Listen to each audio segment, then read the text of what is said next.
Then the Lord answered Job out of the storm. He said, "Who is this that darkens my counsel with words without knowledge? Brace yourself like a man, and I will question you, and you shall answer me."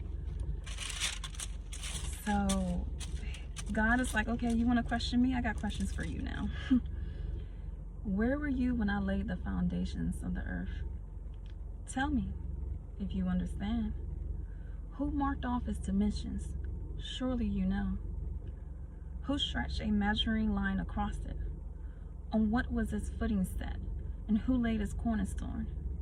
While the morning stars sing together, and all the angels shouted for joy.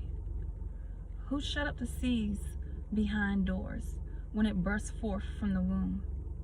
When I made the clouds its garment, and wrapped it in thick darkness. When I fixed the limits for it, and set its doors and bars in place.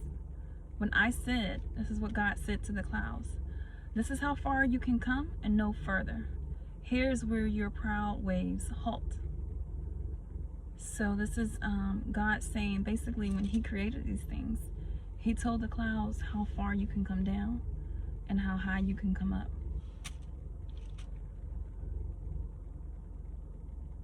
Have you ever given orders to the morning or shown the dawn its place? This reminds me of a prophet prayed that the sun did not go down, and God let it happen. He would not allow, well, we know now, orbiting. He did not allow orbit to happen at that time. I will give you that scripture.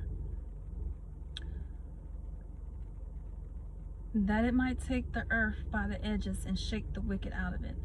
The earth takes shape like clay under a sill. Its features stand out like those of a garment. The wicked are denied their light, and their uprise arm is broken. Have you journeyed to the springs of the sea, or walked in the recess of the depth? Have the gates of death been shown to you? Have you seen the gates of the shadow of death?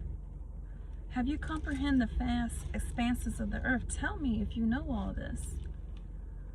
What is the way to the abode of light, and where does darkness reside? Can you take them to their places? Do you know the paths of their dwellings? Surely you know, for you were already born. So this is God.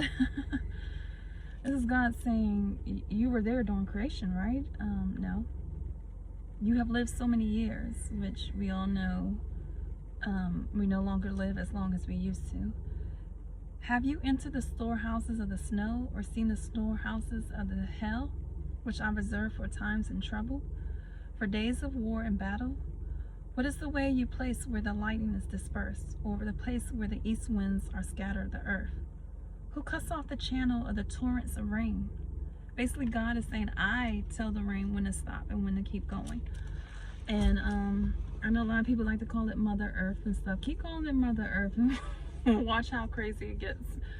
I want, if you have a story in the Bible that just makes you speechless, or at all like, wow, this is beautiful, this makes sense, this is amazing, I want you to please put that in the comments, your favorite story in the Bible and why, and so that we all can go search and see, like, oh wow, this person was right, this is good.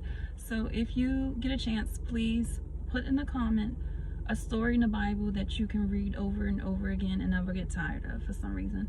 And then also understand that the reason why you can never get tired of that story is because it relates to you somehow. For example, I have a loved one who loves Nehemiah, and I honestly believe because it has something to do with his future and leadership. And so Nehemiah took a stand, and people followed him and helped rebuild the walls of Jerusalem. And so, like I said, just share in the comments what book or story that you may have that you recommend us to read, and why, and how it's touched you, so we can all learn together.